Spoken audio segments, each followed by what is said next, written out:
Jason was a part-time food delivery driver, working late-night shifts to pay for his college tuition. He liked the quiet of the nights and the steady stream of orders.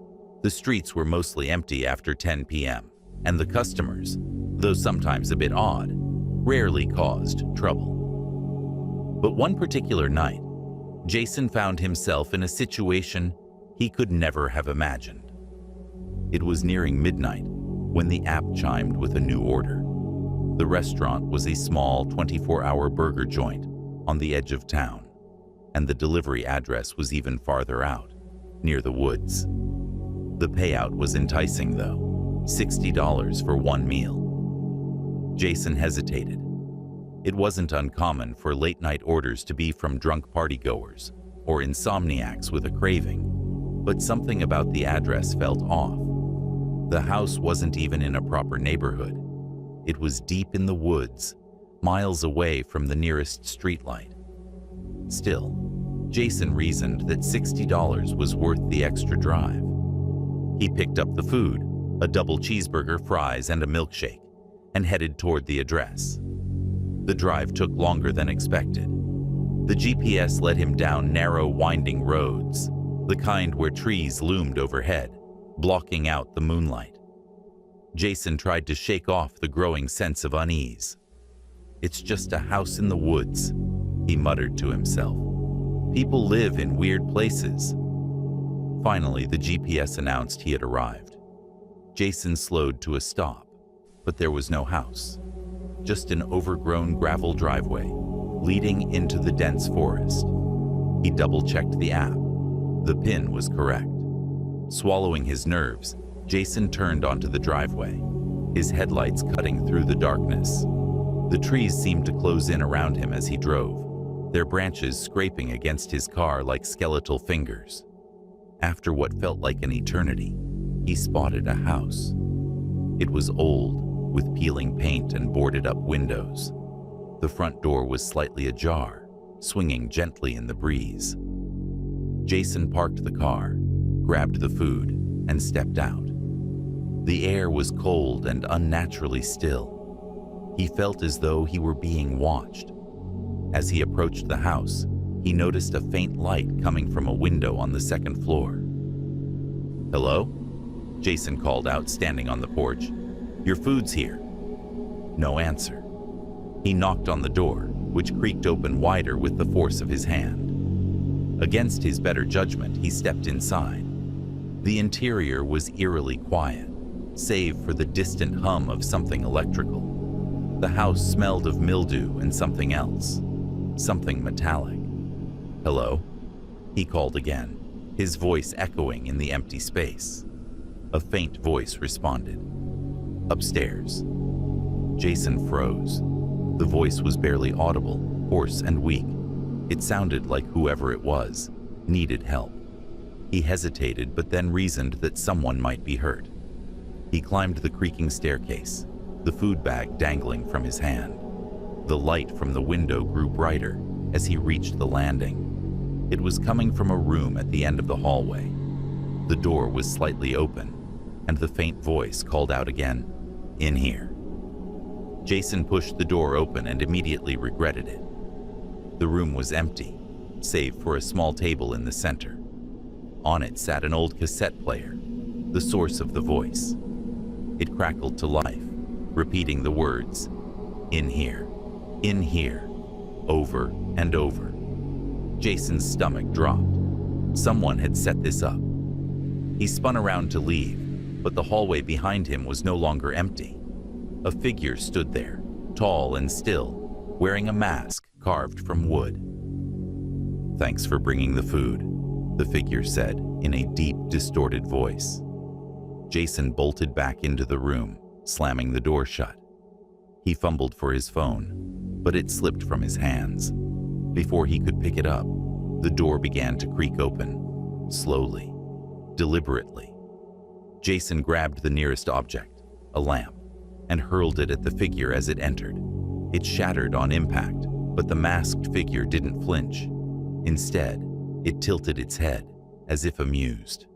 Jason backed into a corner, his breath coming in ragged gasps. The figure stepped closer, raising a gloved hand. "You shouldn't have come here," it said. Jason squeezed his eyes shut, bracing for the worst. But then, everything went silent. When he opened his eyes, the figure was gone. The room was dark, the light from the window extinguished. Jason didn't wait to question what had happened. He bolted from the house, sprinting to his car. He jumped in, started the engine, and tore down the driveway, not daring to look back. When he finally reached the main road, he pulled over to catch his breath. His hands were shaking, and his heart felt like it might explode. He grabbed his phone from the passenger seat, ready to call the police. But when he opened the app to check the address, the order was gone. No record of it existed. The next morning, Jason returned to the area with the authorities. They found the driveway, but no house. It was as if the place had never existed. All that remained was a single wooden mask, hanging from a tree at the end of the road. Jason quit his delivery job that same day, but the experience never left him.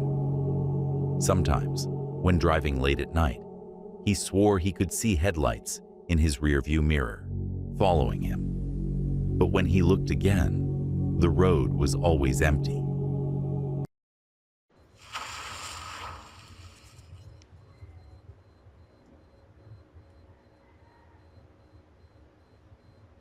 Josh and Keith ran a small but thriving furniture moving business. The work was tough, but the pay was good, and they liked the challenge of squeezing couches through tight doorways or navigating heavy dressers down rickety staircases. Over the years, they'd seen their fair share of weirdness, clients with hoarder-level clutter, bizarre custom furniture, and one time, a dresser stuffed with nothing but hundreds of dolls' heads. But none of that compared to what happened with the Lamberts. It was a rainy Tuesday when the call came in. Mrs. Lambert had a rush job. Her family was moving out of their century-old mansion at the edge of town and needed everything packed and moved by the weekend.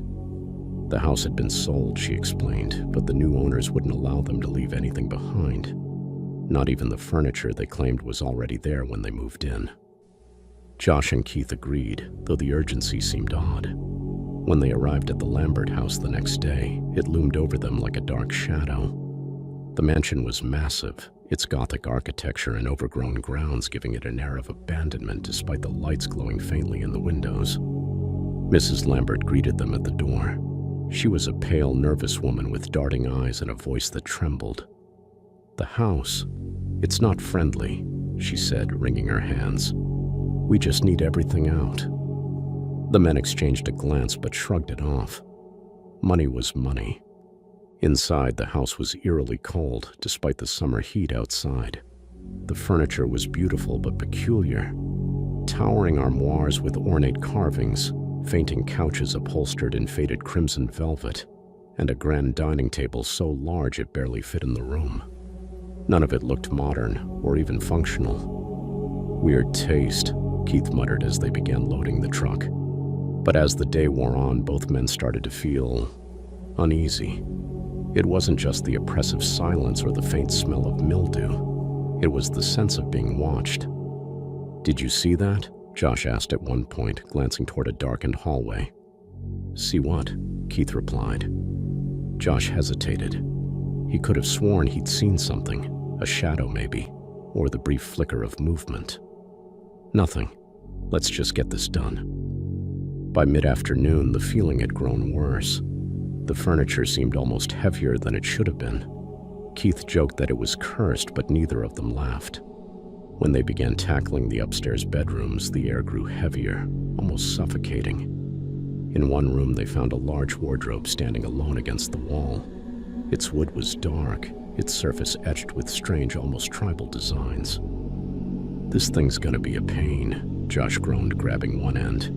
But as they lifted it, a loud thud came from inside. They froze. "What the hell was that?" Keith whispered. "Probably something loose," Josh said, though his voice lacked conviction. He unlatched the doors and swung them open. Inside, the wardrobe was empty. Completely empty. "Okay, nope, that was creepy." Keith said, stepping back. Josh closed the doors, but as he did, he caught his reflection in the wardrobe's polished surface, and it wasn't moving with him. It stood there, still as a statue, staring back with a wide, unnerving grin. He stumbled backward, nearly dropping the wardrobe. When he looked again, the reflection was gone. He didn't tell Keith. He wasn't sure he could even explain what he'd seen. They carried the wardrobe down the narrow staircase, its weight almost unbearable. When they finally set it down in the truck, Keith leaned against it, panting. "This job sucks," he muttered. But when he turned around, his face went pale. "Josh, was this thing breathing?" Josh looked and felt his stomach drop. The wood of the wardrobe seemed to ripple faintly, like something inside was pressing against it. "That's it. We're done," Keith said, jumping out of the truck. "We can't just leave it," Josh protested. "We promised we'd clear everything." But Keith was already walking back to the house. Screw the money. Josh stayed behind to finish loading the last few items while Keith went back to grab their tools. Minutes later, Josh heard a crash from inside the house. "Keith," he called, stepping inside. The house was eerily silent. "Keith." He climbed the stairs, his heart pounding. The upstairs hallway seemed darker than before, the shadows longer and more oppressive. At the end of the hall, he saw the door to the wardrobe room ajar. Inside, the room was empty except for Keith's phone lying on the floor. The wardrobe was back in its original position, its doors slightly open. A faint whisper emanated from within, a soft, sibilant sound that sent a chill down Josh's spine. "Keith," he whispered, stepping closer. The whisper grew louder, almost insistent. He reached for the door, his hand trembling. Just as he touched the handle, the door slammed shut with a deafening bang. Josh stumbled back, tripping over Keith's phone. When he looked up, the wardrobe was gone. The room was empty, completely empty. Panicked, he ran back to the truck and sped off, leaving the mansion behind. He never saw Keith again. Weeks later, the new owners of the mansion filed a police report. Their furniture had begun moving on its own. Strange carvings appeared on the walls, and at night, they heard faint whispers coming from the attic. When the wardrobe was found again, it stood in the exact center of the house. Its doors were open. Inside, the police found only one thing, a folded uniform with the name Keith stitched on the chest.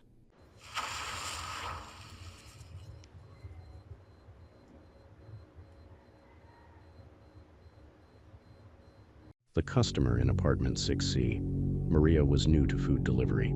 She'd taken the job to make ends meet after moving to the city, and though the late-night shifts sometimes scared her, she told herself it was just people and food.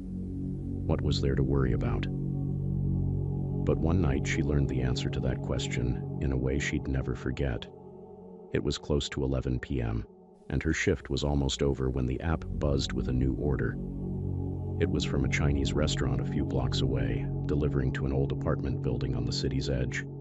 The payout was decent, and she figured it'd be an easy last run.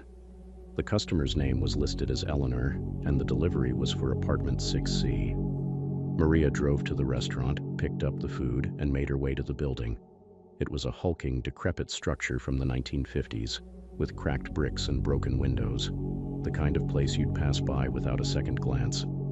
Inside, the air was damp and stale, the flickering fluorescent lights casting an eerie glow. The elevator looked ancient, with graffiti carved into the metal walls, but Maria didn't feel like climbing 6 flights of stairs, so she pressed the button and stepped inside. The elevator groaned to life, jerking upward with a sickening lurch. She stared at the buttons, her finger hovering over 6, when she noticed something odd. There was no button for the 6th floor. It skipped from 5 to 7. Maria frowned and double-checked the app. The address was right, and the order clearly said apartment 6C. Confused but not wanting to delay, she got off on the 5th floor, figuring she'd take the stairs up. The stairwell was narrow and dimly lit, the kind of place that made her heart race. Each step she took echoed loudly, and she couldn't shake the feeling that she wasn't alone. At the top of the stairs, she found a door marked 6. Her nerves prickled as she pushed it open. The hallway beyond was wrong. The air was colder than it had been on the other floors, and the lights here were dim, barely illuminating the space. The walls were lined with peeling wallpaper, and the carpet was damp under her feet. The doors to the apartments were old and mismatched, some missing numbers entirely. She walked slowly, her grip tightening on the bag of food as she searched for 6C. Finally, she found it at the end of the hallway. The door looked newer than the others, as if it didn't belong here. She knocked gently. "Hello? Your food's here." No answer. She knocked again, harder this time. Still nothing. Maria sighed, pulling out her phone to call the number on the order. The line rang twice before connecting, but no one spoke. All she could hear was faint static. "Hello," she said. "This is your delivery driver. I'm outside 6C with your food." A voice came through, faint and crackling, but she couldn't make out the words. It sounded almost like someone whispering her name. She hung up, her stomach knotting with unease. Just as she turned to leave, the door to 6C creaked open. It opened only a few inches, just enough to reveal a sliver of darkness inside.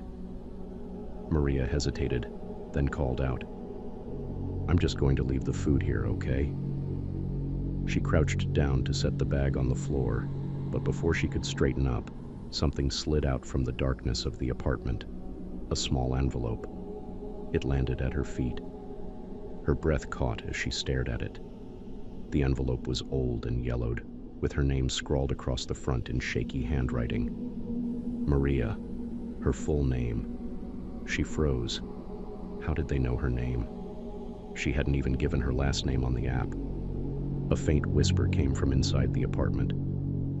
"Take it." Her hand shook as she picked up the envelope.